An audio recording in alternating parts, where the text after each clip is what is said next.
Trump ने एक tweet किया, एक ट्रूथ सोशल पे पोस्ट लगाया, बोला कि जो मिडिल ईस्ट के मेरे इंटरमीडियरीज हैं और पार्टनर्स हैं, उन्होंने बोला कि आप थोड़ी देर इस अटैक को रोक लो, क्योंकि ईरान डील करने को तैयार है, ईरान स्ट्रेट ऑफ हॉर्मुज का अनकंडीशनल एक्सेस देने को तैयार है, और ईरान न्यूक्लियर में कंप्लीट सरेंडर करने को तैयार है। यानी कि ट्रम्प जो कह रहा था मुझे ईरान का सरेंडर चाहिए, वो ईरान सरेंडर करने को तैयार है, आप ये रोके। और इसमें पॉइंट टू बी नोटेड, इसमें पाकिस्तान का नाम नहीं लिया गया, मिडिल ईस्ट के इंटरमीडियरीज। अगर कोई पंगू पाकिस्तानी सोच रहा हो कि हमारा नाम नहीं लिया, भाई भिखारियों का नाम लेना वैसे ही मना है, तो उसने भिखारियों का नाम नहीं लिया, मिडिल ईस्ट का नाम लिया। अब कहानी क्या है? कहानी शुरू होती है, ट्रम्प की तैयारी थी, इजराइल की तैयारी। अब आप जानते हैं इजराइल भूखा शेर है। इजराइल ने रणनीति ये बनाई थी, मुझे 1 दिन मिला तो मुझे क्या करना, मुझे 2 दिन मिले तो मुझे क्या करना, मुझे 3 दिन मिले तो मुझे क्या करना, मुझे 5 दिन मिले तो मुझे क्या करना। तो इजराइल की पूरी रणनीति तैयार थी, जितने जितने मुझे दिन मिलेंगे उतने उतने दिनों में मुझे क्या करना है। That is what Israel wanted to do, ठीक है। बट ईरान इजराइल से डरता है। इजराइल की समस्या इजिप्ट है, इजराइल की समस्या सीरिया, इजराइल की समस्या तैयब अर्दोगन है। और आज भी इजराइल ने लेबनान में अच्छी खासी बॉम्बिंग की और काफी हिजबुल्लाह के लोगों को ऊपर की तरफ भेज दिया है, ये आपको मैं बता दूं। इजराइल के गुस्से से और इजराइल की अपॉर्चुनिटी से हर कोई डरता है, इवन अमेरिका डरता है कि यार इनकी प्लानिंग बड़ी जबरदस्त है। और इजराइल कहता है मौका आए ना, कल हो ना हो। मान लीजिए ट्रंप का एक सक्सेसफुल अटेम्प्ट हो जाता तुर्किया में, तब तो ये मौका ही नहीं आता। तो Israel will go all chips in, will try to dismantle the whole cause.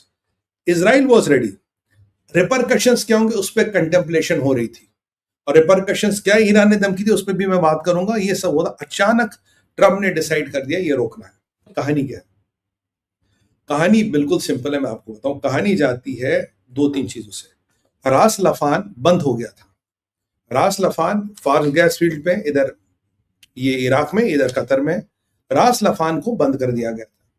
रास तुरान के कुछ ब्रांचेस में आग लगी थी, कुछ में बुझा ली गई। ईरान, मोहम्मद बिन सलमान का जीडीपी 5% घट चुका है, ठीक है, and he is in big trouble.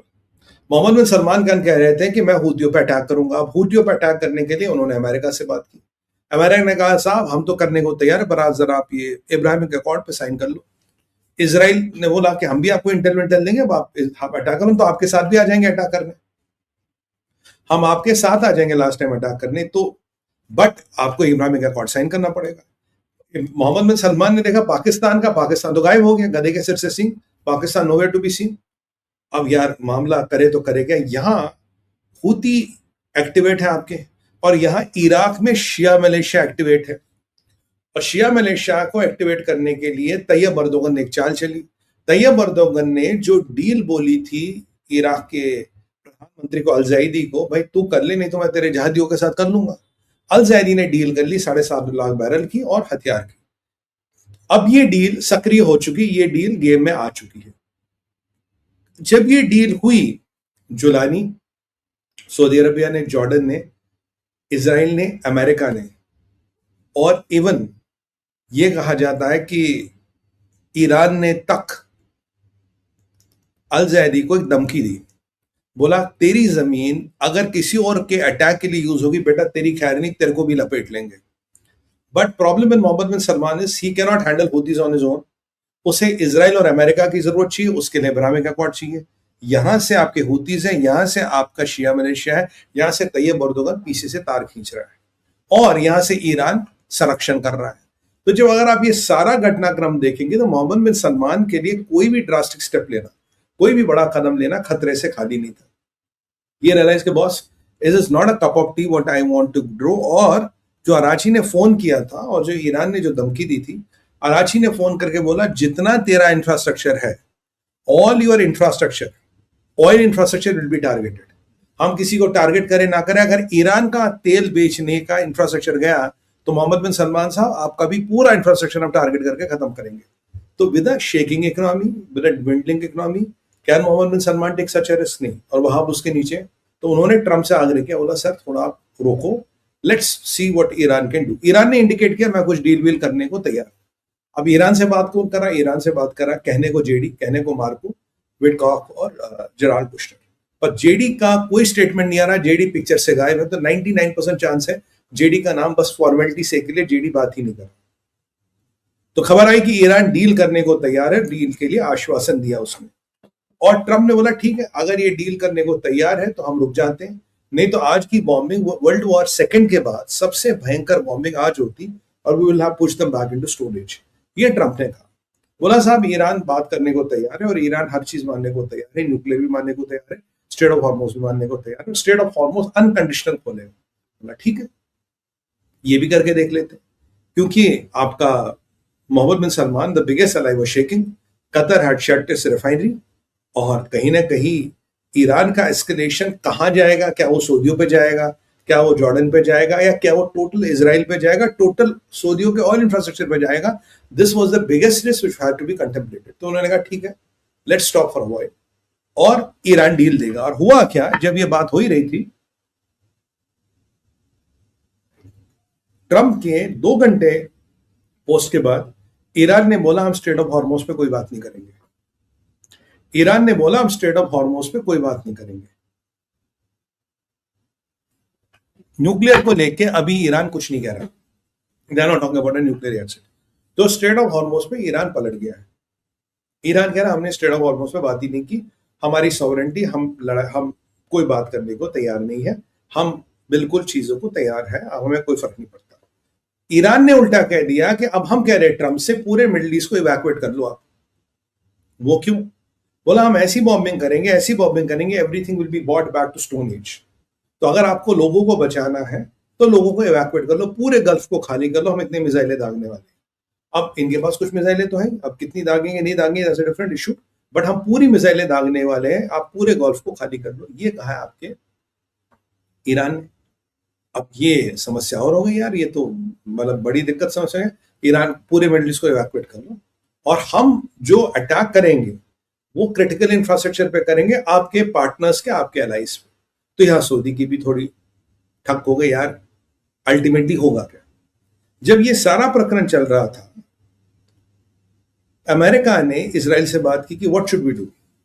यहां तैयब अर्दोगन एक्टिवेट हो गया, तैयब अर्दोगन अयोन को फंसा रहा है, और 4 तारीख को मीटिंग भी है।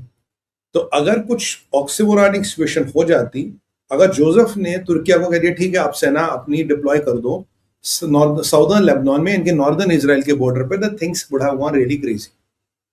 तो इजराइल ने बोला हुआ चलो थोड़ी देर रुकते हैं, लेट्स वेट एंड वॉच क्या होगा। आप जानते हैं कि नए KC-135 10 tankers have reached Ben Gurion airport, और जो पीछे एक टैंकर क्षतिग्रस्त हो गया था वो भी रिपेयर होके आ गया। तो ये जो KC-135 है दे वेरी इंपॉर्टेंट, क्योंकि अगर आपको लॉन्ग रेंज में ईरान बॉम्बिंग करने के लिए जाना, यू नीड KC-135, क्योंकि वही आपको एंड्योरेंस देंगे। इतना बड़ा 2 बार आपको रिफ्यूलिंग करानी पड़ेगी। तो 10 और KC-135 को लाए, और अब की बार लगभग सारी व्यवस्था एयरक्राफ्ट कैरियर से या इजराइल से चल रही है। तो ट्रंप ने बोला ठीक है मैं थोड़ी देर रुक जाता हूँ।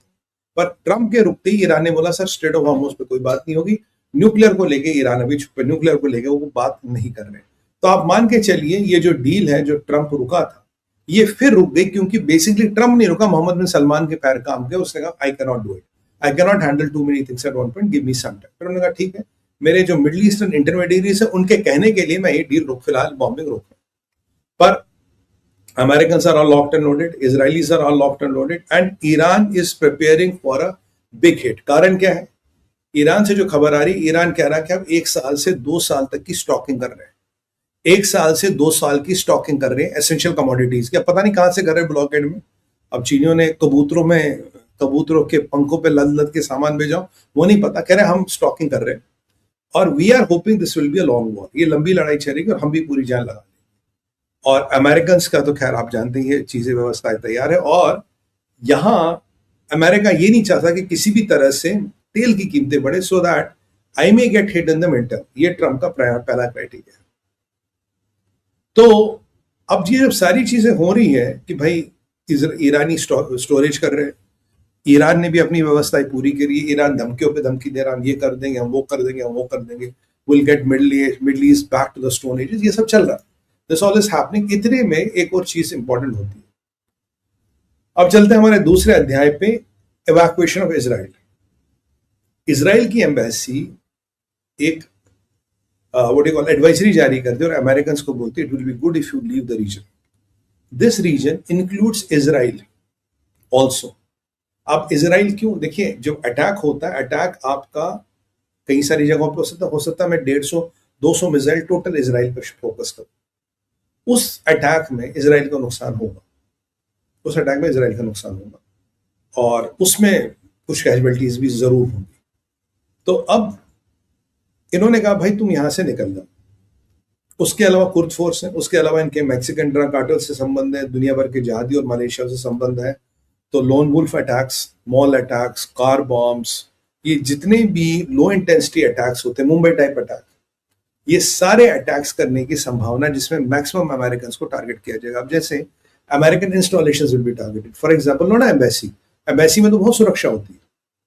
मान लीजिए एक अमेजोन का डाटा सेंटर है, उसको टारगेट कर दिया, एक ऑरेकल का ऑफिस है या स्टोरेज है, उसको टारगेट कर दिया। तो मतलब American assets will be targeted, और अगर उसमें अमेरिकन मिल जाए और अगर उसमें होस्टेज मिल जाए तो बहुत अच्छा। याद कीजिए कि ईरान के जनरल ने कहा था, बोला यार तुम ऐसे क्या लड़ते हो? बोला क्या करे सर?